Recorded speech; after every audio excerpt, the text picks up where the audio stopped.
안녕하세요. 김원준입니다. 김관진 석방한 판사 공격 멈춰라.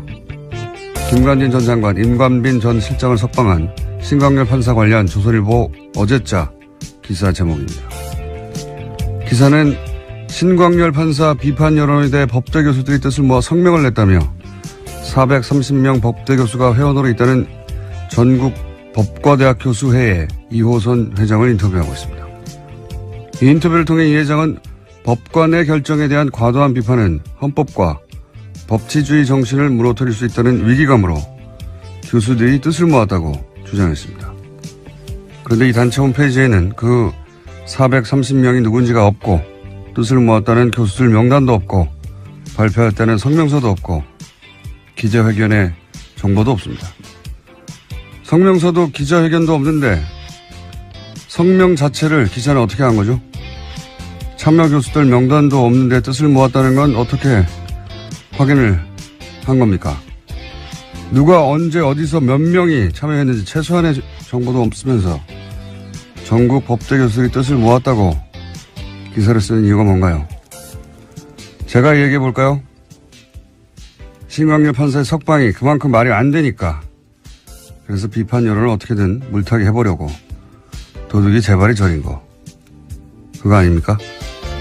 김원준 생각이었습니다.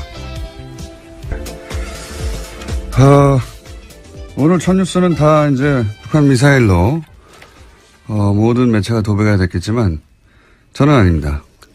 저는 어제 이어서 이 전국 법과대학 교수회의 이야기를 좀 더 해야 되겠어요. 예. 어제 좀 이 단체가 어떤 단체인지 조사 좀 해보셨어요? 네, 어제 홈페이지가 다운되어 있어서요. 접속이 안 됐습니다. 계속해서. 접속자가 아마도 폭주해가지고, 예, 확인해 보려고 하는데, 홈페이지가 안 열린 걸로, 예. 근데 이제 폭주하기 전에 저는 다 봤거든요. 이미. 봤는데, 원래는 전국 법과 대학 교수, 회의가 아니라, 명칭이 달랐는데 이게 명칭이 변경됐어요, 작년에. 그러면 작년 2월에 사단법인화 되고, 이제 현 회장이 선출됐어요. 어제 말씀드렸듯이 알림마당 공지는 한 6개. 자료도 한 10여 개 수준. 예. 거의 회장님 혼자 운영하는 홈페이지 아닌가. 그 정도 수준이었는데, 사무실도 본인 연구실이나 그 옆방인 것 같고요. 예. 앞으로 이제 서명했다는 명단이 혹시라도 나오면 일일이 다 확인해 볼 생각입니다. 근데 제가 이제 이 뉴스에 관심을 가진 이유가 뭐냐면 저는 이런 뉴스에 관심이 많아요.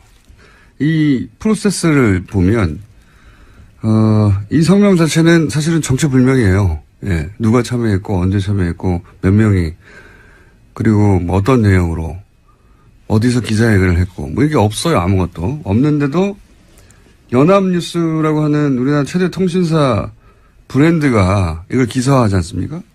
그러면서 권위를 가져요. 그렇지 않습니까? 그리고 나서 포털 메인에 하루 종일 걸어둬요. 이렇게 되면 어떤 개인이나 혹은 일부 주장이 이런 프로세스를 거치면서 권위가 부여돼서 전 국민을 상대로 여론전을 할 수 있게 되는 거 아닙니까? 그런데 실제 여기에 동원된 사람들을 생각해 보면 그럴듯한 단체명, 그 단체 관계자 하나 둘, 언론사 기자 하나 둘, 언론사 편집 라인, 포털의 뉴스 에디터 한 6명, 7명만 그 프로세스 선상에 딱 있으면 마치 전국에 수많은 사람들, 수백 명의 사람들이 직접 나서서 공식적으로 성명을 내고 그걸 수백만의 사람들에게 뿌릴 수 있지 않습니까? 얼마나 효율적이에요. 예, 몇 명의 이야기를 몇백만에게 뿌린다는 게. 이명박 박근혜 시절 이렇게 정말 많이 했거든요. 이 전형적인 어떤 그 여론 호도의 프로세스가 돌아가는 걸 또다시 보게 되는 거죠, 지금. 예, 그래서 저는 이 뉴스가 어떻게 실린 건지 도대체, 어떤 과정을 거쳐서 이게 도대체 전국에 400명 이상 법대 교수들이 나서서 이렇게, 공식적으로 설명을 낸 것처럼 기사가 됐는지 저는 앞으로 꼭 밝혀야 되겠습니다. 그래서 왜냐하면 이게 한 번이 아니라 이런 일이 너무 많았기 때문에 과거에 아직도 이런다는 거죠. 저는 이 뉴스에 관심이 많습니다. 자, 앞으로도 계속 관심을 가지겠다고 해놓고 이제 북한 미사일 얘기해보죠. 네, 안보 관련된 뉴스가 오늘 가장 큰 뉴스 중에 하나인데요. 오늘 새벽 합동참모본부는 북한이 탄도미사일을 발사했다고 밝혔습니다. 오늘 오전 3시 17분 정도 평안남도 평성 일대에서 동해상으로 탄도미사일 한 발을 발사했다라는 건데요.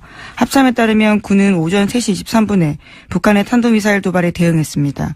동해상으로 적 도발 원점까지의 거리를 고려해서 지해공 동시 탄착 개념을 적용한 미사일 합동 정밀 타격 훈련을 실시했다라고 합니다. 오랜만이네요. 네, 75일 만입니다. 예. 지난 9월 15일 날 중장기 거리 미사일 쏘았습니다. 제가 여기서 주목하는 거는 시간대가 이제 새벽 3시. 예, 이건 이제 미국 시간대를 타겟한 거거든요. 그리고 이게 일본을 넘어가지 않았어요. 기술적으로 그건 아무것도 아닌데 북한에는. 일본 별도를 넘어가지 않았다. 두 번째 주목 포인트는. 그리고 거리는 충분히 길다. 그러니까 이게 지난번에 재진입 기술이 가장 어렵다고 얘기했지 않습니까? 제가 보기엔 이제 미국을 상대로 일본을 넘어가지 않는 것은 영내의 긴장은 최소화하면서 우리 기술이 재진입의 기술까지 확보된 것, 뭐 이런 미국의 과시하는 의미다. 예. 왜냐면 북한이 원하는 건 이제 핵 보유국으로 인정하라는 걸 원하는 거니까요. 예. 그런 목적의 발사인 것 같습니다. 네. 네, 그래서 로이터 통신의 보도에 따르면요. 미 국방부는 북한이 발사한 미사일에 대한 1차 분석 결과를 내놨는데 대륙간 탄도미사일, 그러니까 ICBM으로 평가된다라고 밝혔습니다. 북한 미사일이 약 1000km 날아가서 일본 해상에 낙하했고요. 미국과 동맹국에는 위협을 주지 않는다라고 미 국방부가 밝혔습니다. 그러니까요. 예. 지금 영내 긴장은 최소화하면서 기술력은 보여주고 그리고 시간대를 볼 때 이 미국 보라고, 예, 미국의 반응을 얻어내기 위한, 그 관점에서 이제 미사일을 보시면 되는 거고요. 그 외에 여러 가지 이야기들은 다 대잡이죠. 예, 올해 내내 있었던. 자, 트럼프는 또 강력하게 얘기하겠죠. 네, 트위터를 주목해야 될 것 같은데요. 우선 문재인 대통령은 국가안전보장회의 전체회의를 소집했다라고 했습니다. 긴급하게 지시했는데요. 오늘 2차 보고, 그러니까 3시 24분에 보고를 받자마자 NSC 전체회의 소집을 지시했다라고 합니다. 네, 이것도 뭐 한 10번 정도 본 뉴스입니다. 이때까지. 네, 11번째 미사일 도발이라고 합니다. 네. 문재인 정부 출범 이후에요. 최근 6개월간 똑같은 패턴인데, 예, 그 중에 주목할 지점은 제가 말씀드린 시간대, 그 다음에, 북한 열도를 위로 지나가 태평양에 떨어진 게 아니다. 예, 이제 짧게 쐈다. 중요한 건 재진입 기술이다. 예. 그래서 이제는 기술을 거의 다 확보했다고 미국에 과시하는 그 관점에서 이제 보시면 되고요. 그 나머지는 뭐 동호 반복입니다. 자, 다음 뉴스는요. 네, 최윤수 전 국정원 2차장이 있습니다. 우병우 전 수석의 절친이라고 알려져 있는 인물인데요. 지난 26일에 검찰 조사를 받았는데 여기서 한 내용들이 일부 보도가 됐습니다. 최윤수 전 국정원 2차장이 추명호 전 국정원 국장의 우병우 전 민정수석 비선보고를 알았다라고 인정했다라는 보도인데요. 오늘 아침 경향신문이 보도했습니다. 최 전 차장 같은 경우에는 피의자 신문 과정에서 수사팀이 내민 관련 보고서를 보고 혐의를 일부 시인했다라고 하는 건데 추 전 국장이 정식 보고 라인을 거치지 않고 청와대에 직보하는 것을 사실상 묵인했다라는 겁니다.